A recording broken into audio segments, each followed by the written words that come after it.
Alright, hello guys. Today we're going to be going over what seems to be a tricky problem. I to the power of 77. We look at that. Whoa, that's crazy.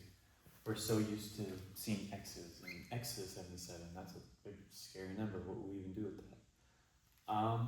And there's a reason why this video is going to be so short, because doing something like this is actually really easy. We could do I to the power of 1,000,000, and we could do that in a couple minutes. Just gonna use a couple tricks. So we're so used to seeing x's, like I said, where x's to big numbers, they're just big numbers. I's are a little different. We got the imaginary numbers. And let's look at this chart over here first. So I actually equals the square root of -1.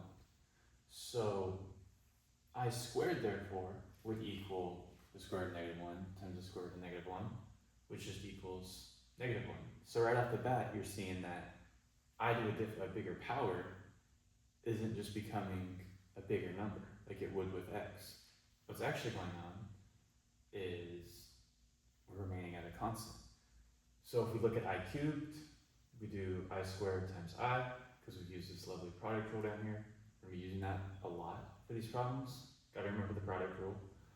X to the n times x to the n, that just equals x to the n plus n.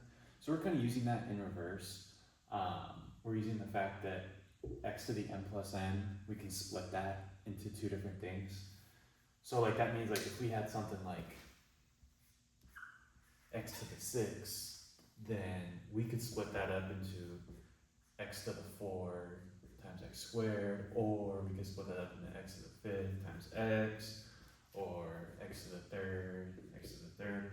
We can split it up in multiple ways. It's going to be the same thing for i's. We're going to get into that a little later though.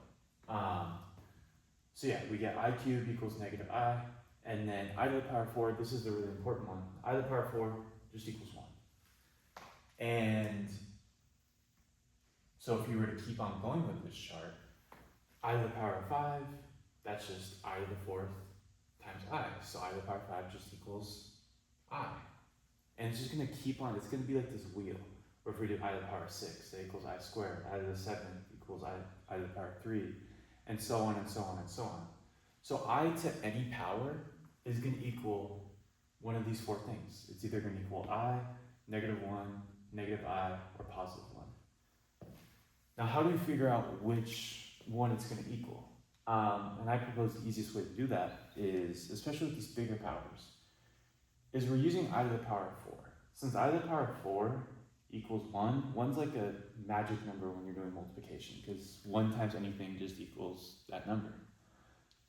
So what you're trying to figure out for these problems is you're looking at this power and you're trying to figure out what is the closest factor to 4 that comes before this number. Because we know that we could then use the product rule and split this, I to the 77, into two separate i's. One of them, that's just going to be a factor of 4, and therefore is going to equal 1. So how do we do that? We start, we take 77, we divide by 4. That is going to give us 19.25,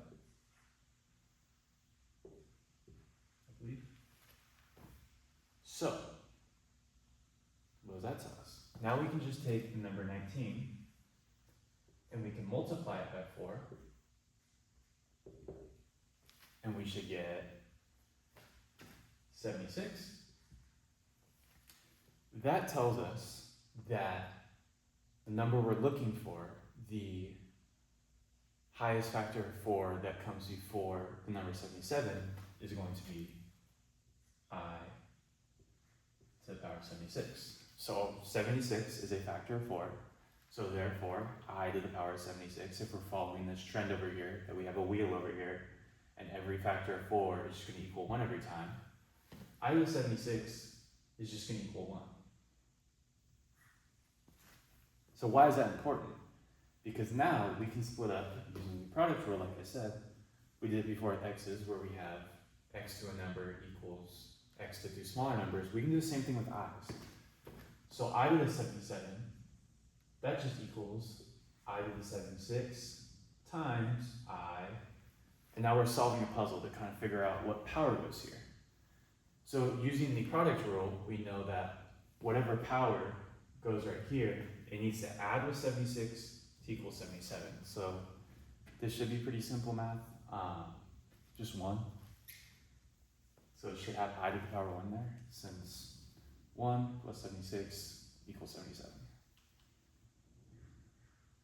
So what does that tell us? From right here, we know that I to the 76, that just equals 1. So in place of this I to the 76 right here, we could just put a 1. So this really just equals 1 times I to the power 1, which I to the power 1 just equals I times 1 equals I.